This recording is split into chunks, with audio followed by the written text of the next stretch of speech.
Welcome to this explainer. Okay, so today we're not diving into some massive, sprawling geopolitical epic or a dense scientific study.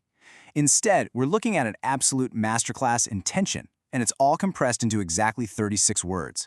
Yeah, 36 words. It's this incredibly dramatic, high-stakes micro-narrative all about power, rebellion, and ultimate exposure. Okay, let's dive into this, because what looks like a super simple children's rhyme on the surface, well, it's actually a gripping psychological thriller. Seriously, think about it. What happens when the ultimate authority confronts our deepest deceptions? Well, in the text we're analyzing today, the answer is a relentless, inescapable interrogation that literally forces the truth right out into the light. Section 1. The Dynamics of Power. So before a single accusation is even made, this text establishes a totally rigid, unbreakable hierarchy. We essentially have two primary archetypes locked in this tense power struggle.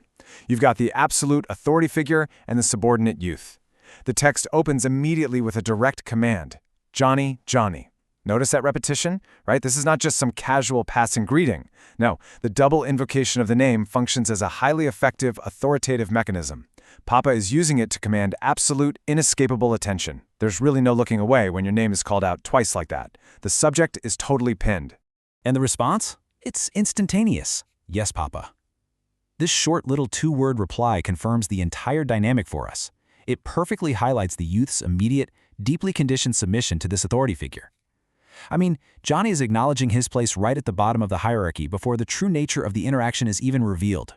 And this brilliantly illustrates Papa's methodology. We're looking at a highly calculated three-step psychological escalation that is completely designed to corner the subject. Step 1, get attention. Step 2, accuse of a physical act. And Step 3, accuse of a moral failing. It's a textbook interrogation. Section 2. The Sugar Accusation. All right, so with the power dynamic firmly established and Johnny's attention totally secured, the text shifts abruptly right into the conflict phase. The trap is sprung, and the very first specific charge is leveled against our protagonist, eating sugar. Notice how the physical crime is presented with this blunt, rhythmic cadence. There's no build-up, there's absolutely no preamble, it's just the stark reality of the offense. Within the context of this narrative, this isn't just some simple dietary choice. It is the forbidden indulgence that kicks off the whole high-stakes interrogation. So, let's take a second to redefine what we're actually looking at here, based strictly on our source text. Sugar isn't just a basic sweetener, it is the central object of desire and the ultimate catalyst for the entire conflict. We really have to treat it as highly restricted contraband, right? Because its possession and consumption triggers an immediate, systemic response from the governing authority. Section 3. The Anatomy of Deception.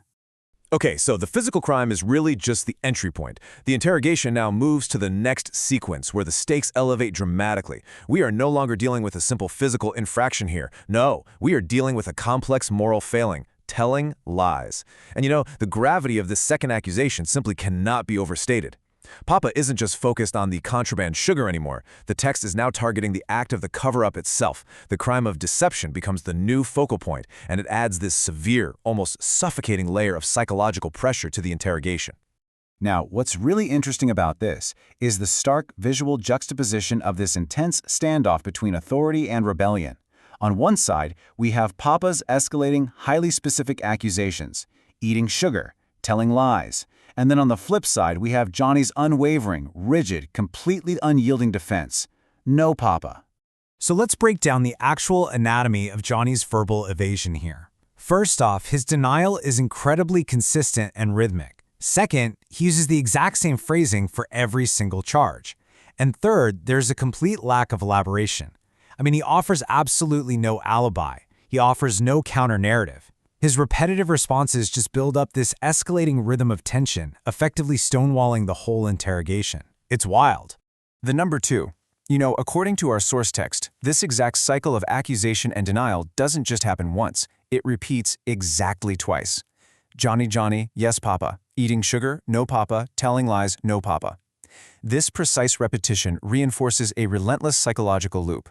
Papa is absolutely not letting up the pressure, and Johny totally refuses to crack. Section 4. The Moment of Truth. Well, we've reached the third and final act of our explainer. The verbal sparring has hit a total deadlock. The loop is closed.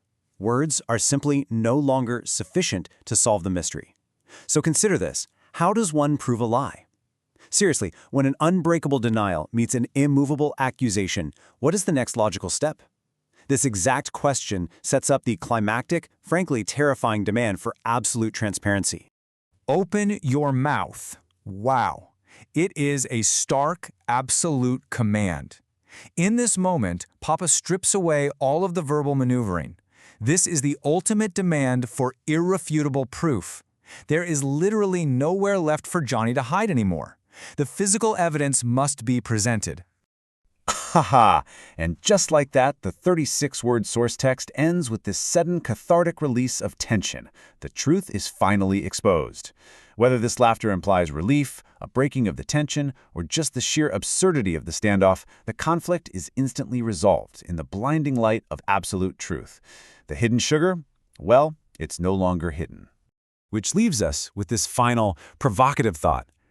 Have we not all, at some point, tried to hide our own metaphorical sugar? This incredible micro-narrative resonates so deeply with us because it reflects a universal human experience of transgression, denial, and that inevitable moment of exposure. Thank you so much for joining me on this explainer today. Keep analyzing those layers beneath the surface, and I'll see you next time.